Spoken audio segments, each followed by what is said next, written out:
Assalamualaikum warahmatullahi wabarakatuh, sahabat FGLSN, Forum Gerakan Literasi Sekolah Nasional. Salam literasi, ayo membaca. Perkenalkan, nama saya Ika Sari Suprapti. Saya guru pengampu mata pelajaran sejarah di SMA 1 Bae Kudus, Jawa Tengah. Yuk, sebelum masuk ke materi pembelajaran, kita berdoa terlebih dahulu menurut kepercayaan kita masing-masing. Mari kita mulai. Amin. Materi yang kita bahas kali ini adalah materi sejarah peminatan untuk kelas 11 IPS semester 1, yaitu mengenai pemikiran dan peristiwa penting di Eropa. Akan tetapi di video ini kita hanya akan membahas peristiwa Renaissance dan Reformasi gereja saja. Untuk peristiwa lainnya yaitu merkantilisme, Aufklärung, dan revolusi industri akan kita bahas di video pembelajaran berikutnya. Kompetensi dasar pengetahuan materi kali ini yaitu menganalisis pemikiran-pemikiran yang melandasi peristiwa-peristiwa penting di Eropa, antara lain Renaissance, merkantilisme, reformasi gereja, Aufklärung, revolusi industri, dan pengaruhnya bagi kehidupan bangsa Indonesia serta bangsa lain di dunia pada masa kini. Tujuan pembelajaran dari materi kali ini adalah yang pertama, mengolah informasi tentang Renaissance, merkantilisme, revolusi gereja, Aufklärung, dan revolusi industri. Yang kedua, menyajikan hasil analisis dan evaluasi mengenai Renaissance, merkantilisme, reformasi gereja, Aufklärung, dan revolusi industri. Nah, untuk yang pertama kali kita bahas adalah Renaissance. Sebelum abad ke-14, Eropa ada pada suatu masa yang disebut masa kegelapan. Pada masa ini, Eropa dikuasai oleh vampir, penyihir, Dracula, naga, serta manusia serigala. Apakah benar seperti itu? Haha, tentu saja tidak dong. Eropa pada saat itu sedang ada pada masa di mana kebudayaan sedang tidak berkembang dan ilmu pengetahuan seperti berjalan di tempat. Zaman modern awal di Eropa ditandai dengan munculnya masa Renaissance, abad ke-15. Istilah Renaissance berasal dari bahasa Latin renaître, yang berarti hidup kembali atau lahir kembali. Pengertian Renaissance adalah menyangkut kelahiran atau hidupnya kembali kebudayaan klasik Yunani dan Romawi dalam kehidupan masyarakat Barat. Dalam pengertian yang lebih spesifik, Renaissance diartikan sebagai suatu periode sejarah di mana perkembangan kebudayaan Barat memasuki periode baru dalam semua aspek kehidupan manusia, seperti ilmu pengetahuan, teknologi, seni, dalam semua cabang, perkembangan sistem kepercayaan, perkembangan sistem politik, institusional, bentuk-bentuk sistem kepercayaan yang baru, dan lain-lain. Secara historis, Renaissance adalah suatu gerakan yang meliputi suatu zaman di mana orang merasa dirinya telah dilahirkan kembali dalam keadaban. Di dalam kelahiran kembali itu, orang kembali pada sumber-sumber murni bagi pengetahuan dan keindahan. Dengan demikian, orang memiliki norma-norma yang senantiasa berlaku bagi hikmat dan kesenian manusia. Pemakaian kata Renaissance pertama kali oleh Jules Michel, seorang sejarawan Prancis yang lahir di abad ke-18 dan mulai terkenal di dunia barat pada abad ke-19 karena karyanya yang berjudul History of France, yang menekankan bahwa masa romantik abad pertengahan bukanlah sama sekali tidak berguna bagi perkembangan kebudayaan Barat. Jules Michelet membedakan antara masyarakat Renaissance dengan masyarakat abad pertengahan adalah pada penafsiran pelaksanaan agama dalam kehidupan masyarakat. Di dalam bukunya History of France, itulah terdapat kata Renaissance yang digunakan untuk menyebutkan zaman setelah abad pertengahan. Menurut Jules Michelet, abad pertengahan ditandai oleh faktor dogmatis, sedangkan manusia Renaissance ditandai oleh faktor humanis. Di zaman Renaissance, manusia hidup bebas dalam menentukan corak hidupnya dan tidak terikat lagi oleh doktrin gereja. Pengaruh Renaissance makin lama makin meresap di berbagai bidang hidup, sehingga bertambah banyak orang, teristimewa dari golongan cendekiawan, mulai melepaskan diri dari kuasa firman Tuhan. Ilmu pengetahuan dan kebudayaan umum mulai memisahkan diri dengan ajaran dan dogma agama Kristen. Terutama ilmu alam yang berdasarkan ilmu pasti mulai bertentangan dengan pandangan gereja yang sampai masa itu diajarkan dan dipercaya sebagai kebenaran ilahi. Menurut Kopernikus, teori geosentris tidak sesuai dengan pengamatannya tentang gerak tata surya. Dari pengamatannya selama bertahun-tahun terhadap pergerakan matahari, bulan, dan bintang-bintang, Kopernikus sampai pada kesimpulan bahwa matahari adalah pusat tata surya atau dikenal dengan teori heliosentris. Teori yang diajukan oleh Kopernikus didukung oleh seorang astronom Jerman yang bernama Johannes Kepler tahun 1571 sampai 1630. Menurut Kepler, orbit dari planet-planet yang mengitari matahari tidak berbentuk lingkaran, namun elips.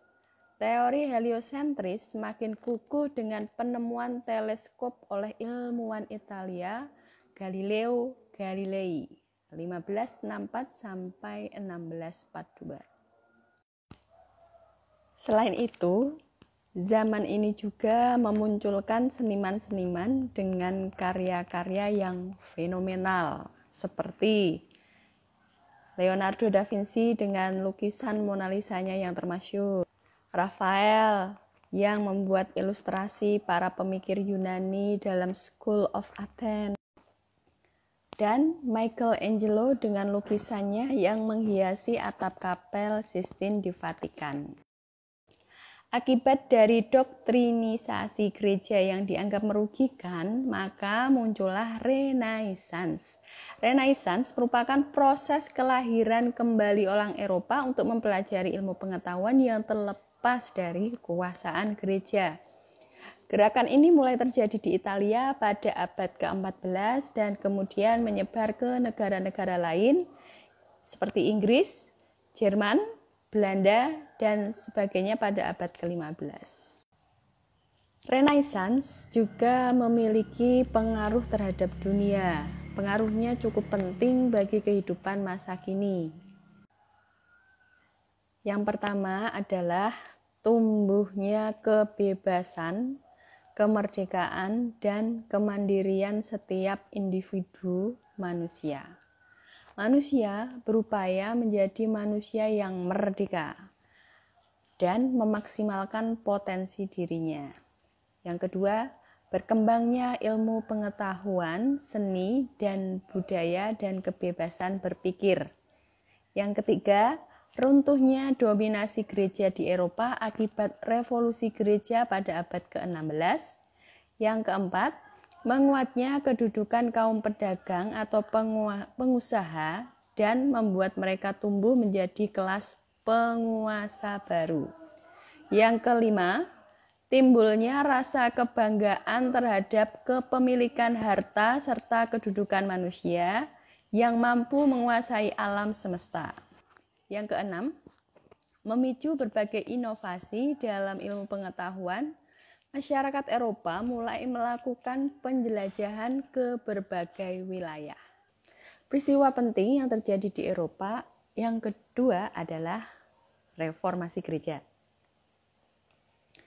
Reformasi gereja adalah sebuah upaya perbaikan dan kembali pada ajaran gereja yang lurus.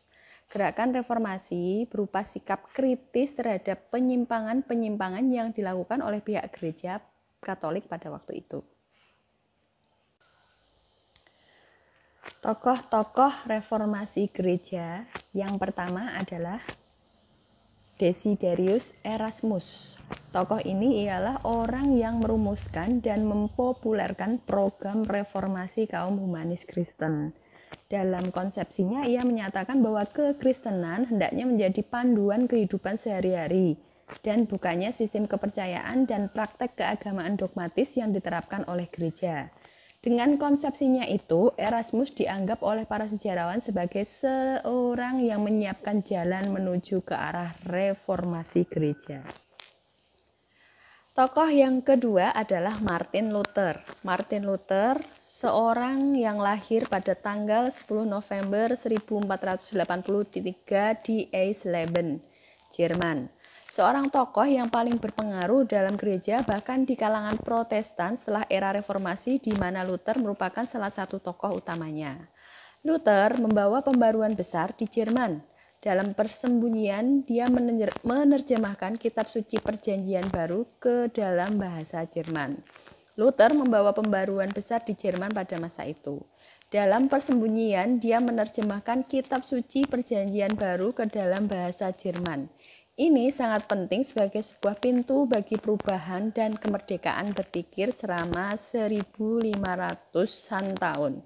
Yang berhak membaca kitab suci hanya segelintir orang dan yang berhak menafsirkannya hanya para petinggi gereja seperti Paus di Roma. Yang ketiga, Zwingli.